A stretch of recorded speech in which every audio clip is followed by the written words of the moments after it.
Hi everyone, thank you for joining me today.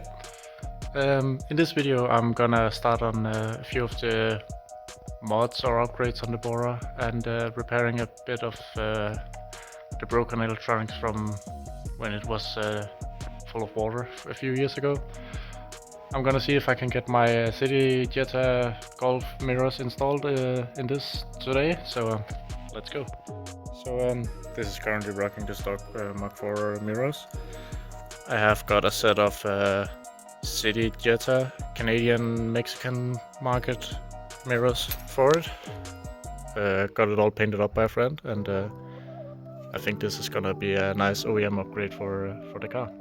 So to get the mirrors switched out, I need to take the door cut off and tweeter. So in the bottom is 420s.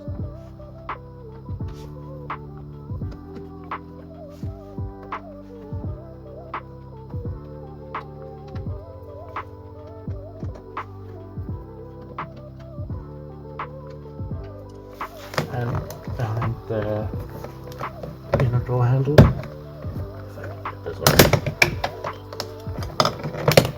this all snaps into place. There is additional 3 Phillips head screws.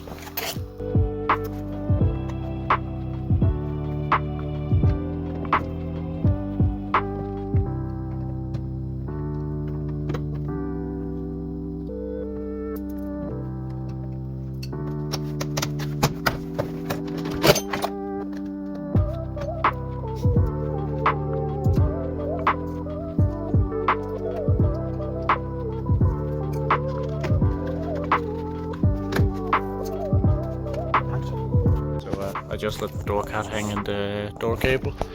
Behind here is Torx, I think it's a 40, and then the mirror should be ready to go off.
Yeah, that's the new mirror installed. I think it looks a bit nicer than the stock Mark 4 ones. I haven't hooked the turn signal up to it as I have the turn signal in the bumper now. But maybe I'll do something fun with it later on. The next thing I'm gonna have a look at is my pressure gauge in here. It doesn't start up with the car as it usually do, so I have a suspicion that it might be fried from all the water that went into it, but let's see.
So yeah, I've taken off the lower part of the dash here at the driver's side.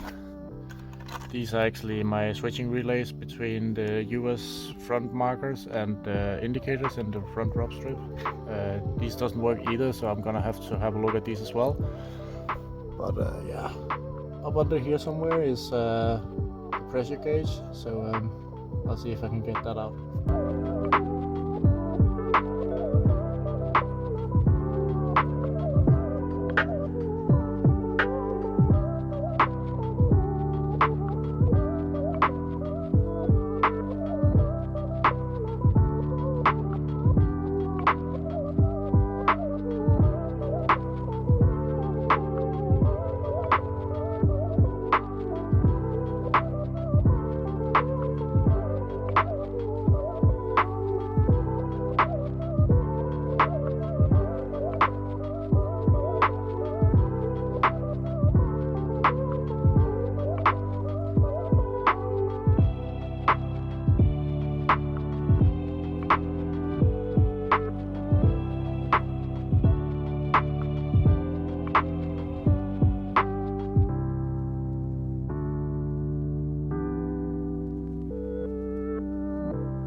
So got the pressure gate out.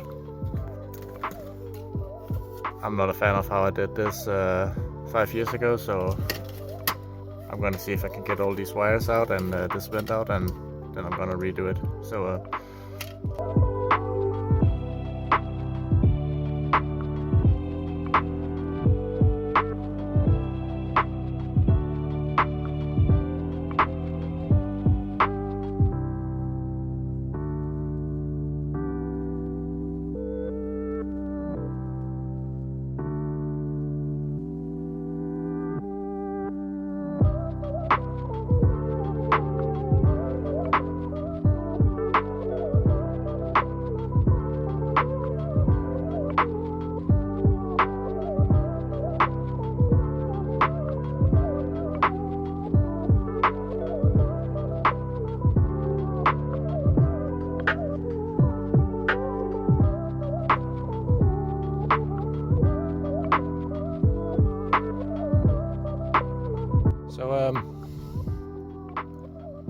I've started to disassemble the feed for the pressure gauge.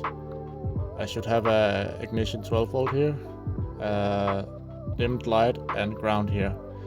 So before I jump to any conclusions of the pressure gauge being defective, I'm gonna probe it out. I have my multimeter set on 12 volts, or voltage in general. Red wire goes to red, and there should be no voltage.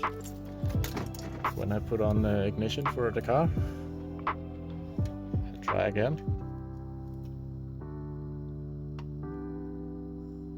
I still have no voltage.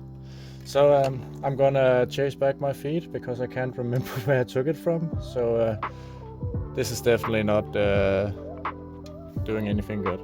Alright, so a bit more digging and I'm into the fuse box now. I found out I had a bad connection in the fuse box. So I'm gonna take fuse 8 that is unused on my car, and I'm gonna make a jumper from the terminal 15 that is ignition power, and make it up to this so it feeds this, and then I will have my output for my air pressure gauge, and I can actually have a fuse connection, which is a lot more safer and better. So yeah. So for making the jumper, I found some blue wire. Blue is typically associated with ignition switched power, and these terminals fit into the Mark IV fuse box. If you are interested in more detail about making crimps and different kinds of crimps and the tools I'm using, I have a video about that. I'll see if I can remember to link it in the... I think I can do cards on YouTube, so... Right, that's the connection. And I'm gonna see if you can see this. So, on the fuse box, there is this big purple tab. It needs to be pushed this way, and then you can insert your terminals into it. And right there is the first connection for the new fused connector. So I'm gonna do a small loop over to one of these metal bars that distributes the terminal 15. And I'm gonna do like a similar terminal like this. That's going to clip down onto the bus bar.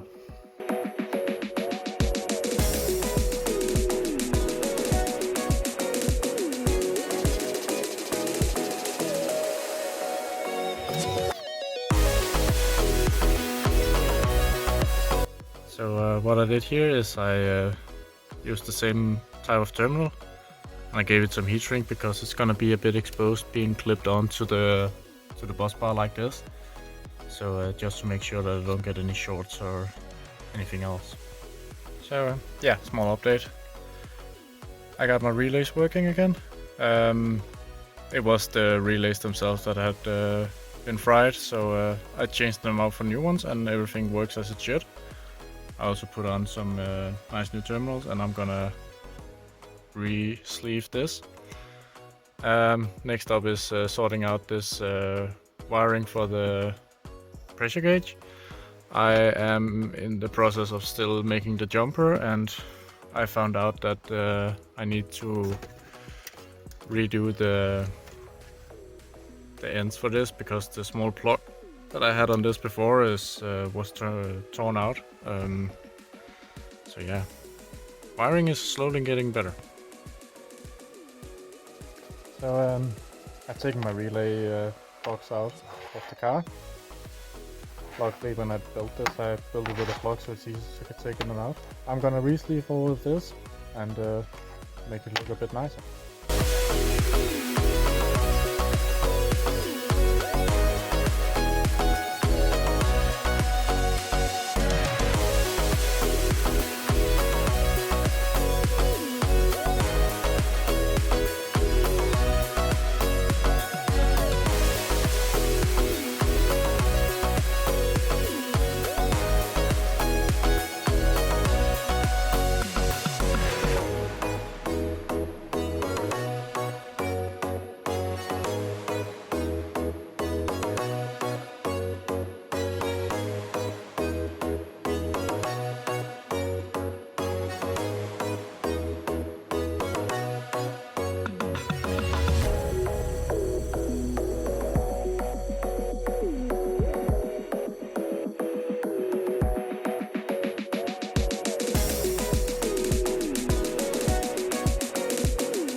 So that's the loom re-sleeved.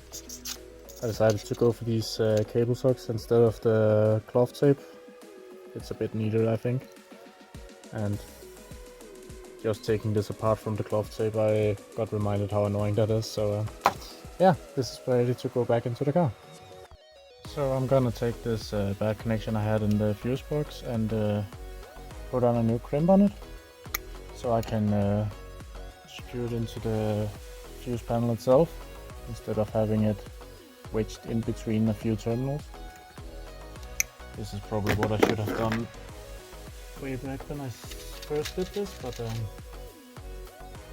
you live and you learn, I guess.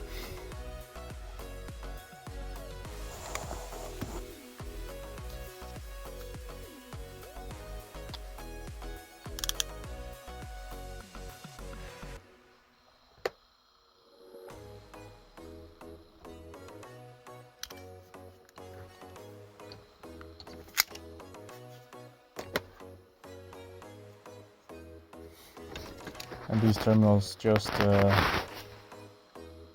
slip right in here. Oh. The cage hasn't been unlocked.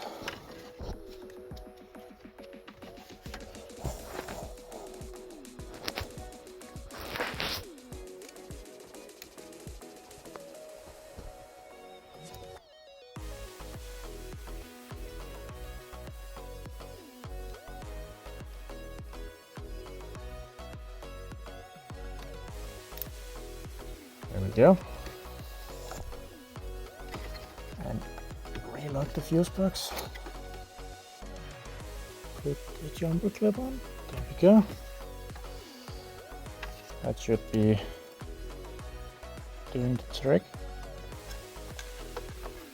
Let's see if the fuse box still closes up here. It does. Nice. So yeah, now I have a fuse 8 for my pressure gauge, and I fixed the relay box for my side light slash indicator, so I can change between that. And this just plugs in like that. And yeah, going through all of this, I had found a lot of loose wires and wires not used for anything, so I think maybe off camera I'm gonna clean up this area a bit more with the wiring and maybe re-sleeve some of the stuff like I did with the relay box. So yeah, I think I'm gonna end the video here. So thank you for watching, and I hope you enjoyed it. Please like and subscribe and all that stuff, and I'll see you in the next one. Pressure gauge in here. It doesn't